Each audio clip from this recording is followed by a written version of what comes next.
기도하겠습니다.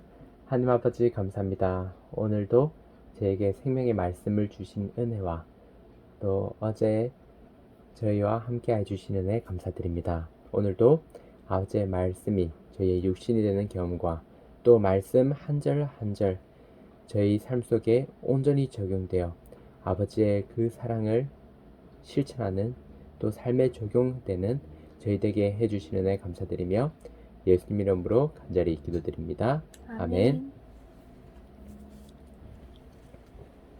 창세기 1장 2절. 땅이 혼돈하고 공허하며 흑암이 깊음 위에 있고 하나님의 신은 수면에 운행하시니라. 이 성경 말씀을 이제 주석을 찾아보고 또 알아봤는데 정말 이 한 절에도 엄청난 의미가 담겨 있더라고요. 여기서 땅이 혼돈하다라는 땅이 여기 주석가들은 에레츠 이게 히브리어로 에레츠인데 우주적인 의미에서 지구라고 하더라고요. 그래서 하나님께서 태초에 모든 것을 창조하셨는데 모든 것을 창조하셨는데 그 중에 이제 지구가 있는 거죠. 그리고 이 지구는 혼돈하고 공허하며 여기서 혼돈하고 공허하다라는 것이 성경에서도 욥기에서도 욥기 6장 18절에서도 그렇고 황무한 곳을 가리키면 이제 혼돈하고 공허하다라고 이러한 히브리어로 토후라는 단어가 쓰였어요.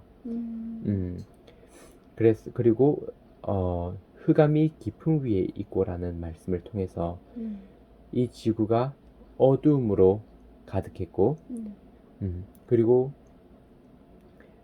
여기에 깊음이 마치 물 같은 것으로 감싸져 있는 그런 듯한 느낌이죠.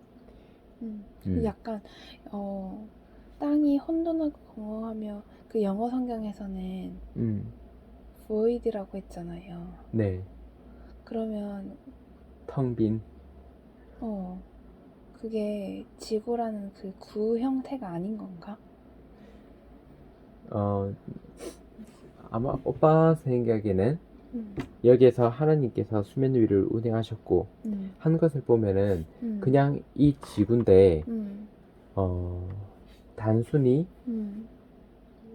그 모든 빙산이 녹으면은 노아 홍수 있죠. 네. 노아 홍수 때 네. 모든 지구의 표면이 수면으로 가득 채워졌잖아요. 지구의 표면이 수면으로. 물로 가득 찼잖아요. 수면이 아니라 수면이란 건 물의 표면이죠. 그러니까 물로 가득 찼잖아요. 맞죠? 네. 그래서 그 상태가 아닐까. 그러니까 하나님의 말씀을 거절을 하면 그러니까 여기에서 보면은 이 창조 전은 이게 악하다라는 것이 아니라 하나님의 말씀의 질서가 있기 전이에요.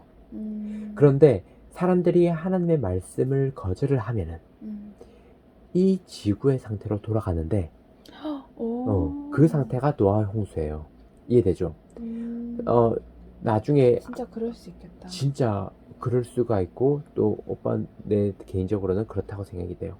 그래서 이때도 중력과 그러한 것은 모든 것이 질서 있게 모든 것이 있었던 상황이라고는 생각이 돼요. 왜냐면 하나님께서 중력을 만드셨다라고는 하지 않으셨고 아마 이 지구가 진화론 자료들은 뭐 몇십억 년이라고 돼 있잖아요. 오빠는 그게 과학적으로 사실이라고도 생각이 돼요. 왜냐면 여기에서 이미 지구는 만들어진 상태인데 태초부터 있었어요.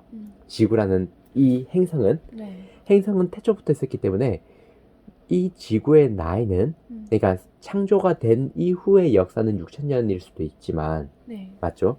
근데 이 지구 자체의 나이는 하나님께서 태초에 창조를 하셨는데 그 기준점은 이 지구의 행성이 생긴 날짜는 명시되지 않았기 때문에 이거는 몇십억 년이 됐을 수도 있어요. 근데 그러면 여기서 1절에 태초라는 말은 우주의 태초를 말하는 거예요? 그럴 수도 있어요. 여기에서 주석가들도 그렇게 해석하더라고요. 이 지구의 태초인가 아니면 우주의 태초인가? 네, 그게 궁금하더라고요. 그래서 우리가 볼 때 여기에 천사들도 하나님께서 만드셨고, 맞죠? 그리고 아담과 하와를 만드시기 전에 이미 루시퍼는 존재했어요. 맞죠? 왜냐면 루시퍼라는 존재가 아담과 하와를 속였잖아요. 그리고 천사장이었잖아요. 그러한 것을 보면은 아마 이 지구는 다른 행성들 또는 다른 존재들이, 그러니까 천사 같은 그런 존재들이 존재한 후에 만들어진 곳일 수도 있다라고 이렇게 생각이 돼요. 아마 그러니까 네. 우주의 태초라고 생각하는 거죠, 오빠는. 그럴 수도 있지 않을까? 그러니까 이거는 진짜 뭐지? 그럴 수도 있을 것 어. 같아. 추측이죠. 그렇죠. 추측이지. 이게 모든 게 추측. 이게 성경에서 어, 여기 한 사도가 내가 요한인가 하나님께서 예수님께서 하신 모든 일을 기록하기에 이 말씀이 부족하대요. 성경책이 솔직히 여기에 맞죠. 하나님께서는 핵심만 담아도 이렇게 두꺼워. 그런데 만약에 모든 섬세한 것을 하면은 어떻게 읽을 수 있겠어요? 왜냐면 우리의 인생은 짧거든요. 근데 우리가 짧아도 이 말씀을 다 깨닫지 못하잖아요. 맞아요. 그래서 여기는 이건 핵심 콕콕. 인생은 길어도 이걸 다 깨닫지 못한다는 거죠. 그렇죠. 아, 죄송해요. 역시. 네. 그래서 여기에는 일단은 가장 핵심적인 거. 우리가 이것만을 알면 하나님을 만날 수 있다.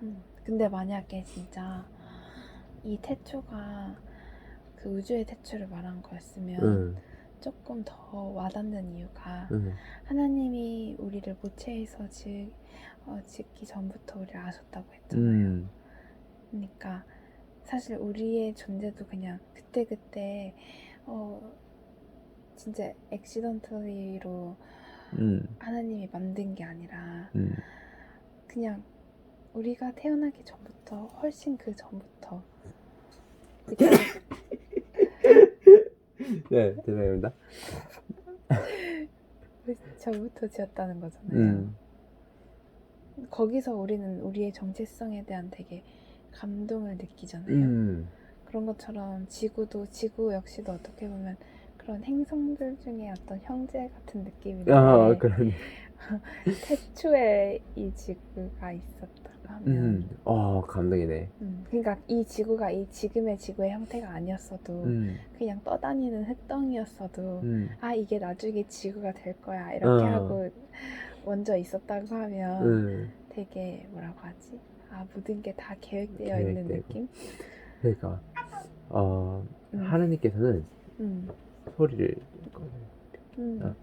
하나님께서는 되게 계획하시고 모든 것을 질서정연하게 하시는 분 같아요. 그래서 사람들도 계획하는 사람들을 좋아하잖아, 맞죠? 계획하기를 좋아하고.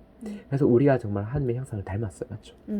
너무 감사해요. 우리가 그냥 우연찮게 원숭이가 아니라 원숭이로부터 존재한 그런 존재가 아니라 전능하신 분을 닮았다는 사실. 계획의 결과. 그래서 여기에서 하나님의 영은 수면 위에 운행하시니라. 여기서 하나님의 영은 루아흐라는 히브리어인데 바람 또는 숨이라고 이제 번역이 돼요. 그래서 어떤 사람들은 이 루아흐를 하나님의 영을 그냥 하나님의 바람, 입김 이런 식으로만 해석하는 사람들도 있지만 이 성경 흐름과 또 문맥을 보면은 하나님의 성령, 우리가 일컫는 제3위 하나님의 성령을 가리킨다라는 것이 더 문맥적으로 맞다고 생각이 되고요. 그래서 이 수면 위에 운행하시니라. 이 운행하다라는 말은 알을 품다. 이런 깊은 의미가 있대요. 그래서 하나님의 영이 이 지구를 딱 감싸는. 그래서 우리도 우리의 삶에 변화가 일어나기 전에 하나님의 말씀에 질서가 일어나기 전에 성령의 감동이 먼저 있을 거라 생각이 돼요. 여기에서 제가 좋아하는 말씀 중에 누가복음 11장에 보면은 하나님께서 아무리 악한 아버지라도 자식에게 좋은 것을 주실 줄 알거니와 하물며 하나님 하늘 아버지께서는 우리한테 성령을 주시지 않겠느냐.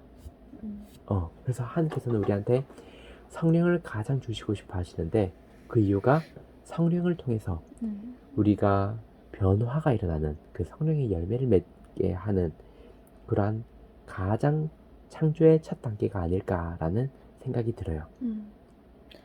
그러니까 결국에는 이 인간도 하나님께서 창조하셨고 이 지구도 하나님께서 창조하셨으니까 우리가 그리고 하나님이 없는 인간은 되게 혼돈하고 공허한 상태니까 우리가 하나님께로 돌아가는 과정과 지구가 형성되는 과정에서 공통점이 분명히 있을 수밖에 없겠네요. 와, 진짜 저도 그렇게 생각이 돼요.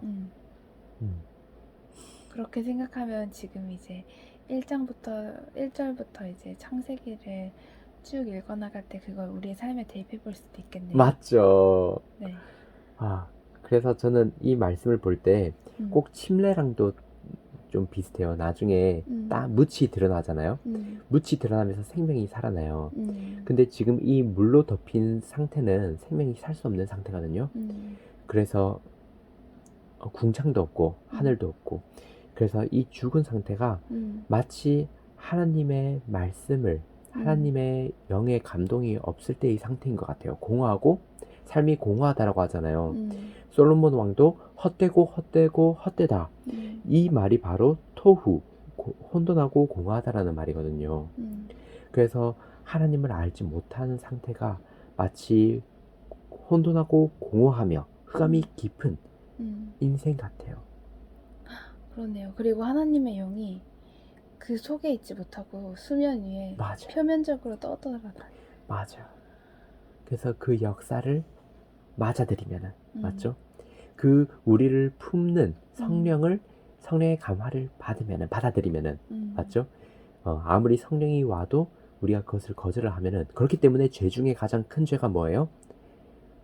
성령을 거절하는 죄죠. 맞아요. 이렇게 우리를 품으려는 성령을 거절을 하면은 이 공허한 땅에 역사가 일어날 수가 없어요. 왜냐면 그게 첫 시작이기 때문에. 와, 모든 게 다 엮이는 것이 너무 아름다워요. 맞죠? 정말 성령님이 겉에서 나를 부르실 때랑 내 마음속에 계실 때랑은 완전 차원이 다른 것 같아요. 저도 혼돈하고 공허할 때가 되게 많았었는데 그 둘의 느낌은 아예 다른 사람인 것 같아요. 그렇죠. 앞으로도 기대가 되네요. 앞으로도 창조가 기대가 됩니다. 이와 같은 하나님의 역사가 제 삶에 일어나길 간절히 바랍니다. 아멘. 사랑이신 하나님 아버지, 오늘도 이 주님의 창조 사업을 통해서 저희 마음속의 창조 사역까지 엿볼 수 있게 해주심에 감사드립니다. 아멘. 그냥 지나쳐 갔던 성경절이었는데 이렇게 저희의 마음속을 울려주시니 감사합니다. 아멘. 하나님의 영이 저희 마음에 겉에서만 떠돌지 않게 저희가 그것을 알아보고 붙잡고 저희 마음속에 성령의 역사가 일어날 수 있게 언제나 함께 해주세요. 아멘. 혼돈하고 공허할 때 오직 주님의 성령을 붙잡을 수 있게 도와주시고 아멘. 그 과정 속에서 큰 위로를 얻을 수 있게 도와주시고 아멘. 새 사람으로 변화될 수 있게 함께 해주세요. 아멘. 진심으로 감사드리며 예수님의 이름으로 기도드립니다. 아멘. 아멘. 감사합니다. 사랑해요. 사랑해요.